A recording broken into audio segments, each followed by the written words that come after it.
Next sum பாருங்க unit number 3 exercise 3.8 ல third sum cos theta solve பண்ண சொல்லிருக்காங்க cos theta plus cos 3 theta equal to 2 cos 2 theta அப்படினு கொடுத்திருக்காங்க. இப்போ இதை எப்படி சால்வ் பண்றோம்னு பாருங்க. ஃபர்ஸ்ட் நம்ம இதுக்கு தேவையானது ஃபர்ஸ்ட் given that நான் எழுதிக்கிறேன்.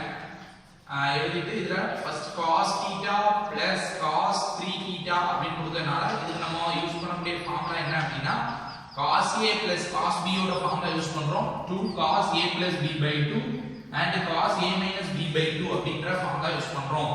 அப்ப யூஸ் பண்ணும்போது 2 cos a plus b by 2 அப்படினா cos theta plus 3 theta by 2 அப்படினு வரும் and cos theta minus 3 theta by 2 அப்படின்றது வரும். இந்த ஃபார்முலாவை கொண்டு வந்து நான் இந்த ஃபர்ஸ்ட் ஸ்டெப்ல அப்ளை பண்ணும்போது எனக்கு கிடைக்குது and 2 cos 2 theta அப்படினு கிடைக்குது. சோ இப்போ பாத்தீங்கன்னா நெக்ஸ்ட் நம்ம இத சிம்பிளிஃபை பண்ண போறோம். 2 cos 4 theta by 2 அப்படினு வரும். இத கேன்சல் பண்ணீங்கன்னா 2 2s are 4 அப்படி கேன்சல் ஆகும் and cos minus 2 theta by 2 அப்படி கிடைக்கும். 2 2 கேன்சல் பண்ணிட்டீங்கன்னா உங்களுக்கு minus theta cos minus theta அப்படி கிடைக்கும். 2 cos 2 theta. இப்போ பாத்தீங்கன்னா அகைன் நம்ம cos is a even function அப்படி தெரியும். அதனால cos minus theta equal to plus cos theta அப்படின்றது தெரியும். அதனால இந்த minus cos minus theta plus cos theta அப்படினே எழுதலாம். So 2 cos 2 theta and cos minus theta even function ஆகறனால cos theta னே வெளிய வந்துரும் is equal to plus right side ல இருக்க plus 2 cos 2 theta ஆனது left side க்கு வரும்போது minus 2 cos 2 theta அப்படினு மாறிடுது equal to 0. ரெண்டையும் பாத்தீங்கன்னா 2 cos 2 theta காமனா இருக்கு வெளிய எடுத்தேன்னா 2 cos 2 theta நான் வெளிய எடுக்கும்போது எனக்கு cos theta minus 1 is equal to 0 அப்படிங்கற ஸ்டெப் கிடைக்குது. இப்போ பாத்தீங்கன்னா 2 cos 2 theta நான் 0 போடலாம் and cos theta minus 1 equal to 0 க்கு 0 போட முடியும்.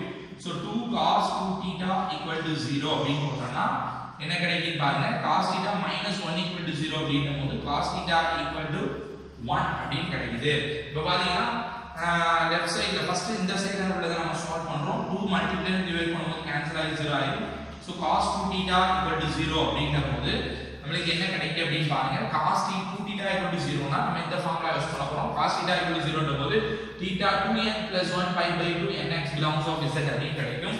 அப்போ cos 2 theta அப்படினா இங்க அங்க theta இருந்தனால theta போடுறோம். 2 theta இருந்தனால நம்ம என்ன பண்ணலாம் அப்படினா 2 theta equal to n plus 2n plus 1 pi by 2 அப்படி கிடைச்சிருக்கு. So 2n plus pi by 2 and nx belongs of z அப்படி சொல்லலாம். இந்த 2 மல்டிப்ளைல இருந்து ரைட் சைடு போகும்போது டிவைட்ல போகும்.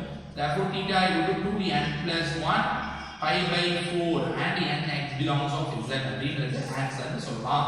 So next பாத்தீங்கன்னா என்ன cos theta equal to 1 அப்படி கிடைச்சிருக்கு. So cos theta equal to cos ல எந்த இடத்துல 1 வரும் அப்படி பாருங்க. அப்போ cos நமக்கு வந்து cos 0 ஓட வேல்யூ 1 அப்படின்றது தெரியும். So 1 க்கு பதிலா cos 0 அப்படி போடலாம். இப்போ நான் என்ன ஃபார்முலா யூஸ் பண்றேன்னா cos theta equal to cos alpha formula use பண்றேன். யூஸ் பண்ணும்போது எனக்கு theta equal to 2n pi plus or minus alpha அப்படிங்கிறது formula nx belongs of z. இதுல ஆல்பா பாத்தீங்கன்னா 0 அப்படிங்கறது நம்ம இங்க வந்து சப்ஸ்டிட்யூட் பண்ண போறோம். சப்ஸ்டிட்யூட் பண்ணும்போது எனக்கு என்ன கிடைக்கும் அப்படி பாருங்க. theta equal to 2n pi. அப்போ ஆல்பா ஆட்டோமேட்டிக்கா 0ன்றனால 0 கேன்சல் ஆயிடும். So nx belongs of z is the answer.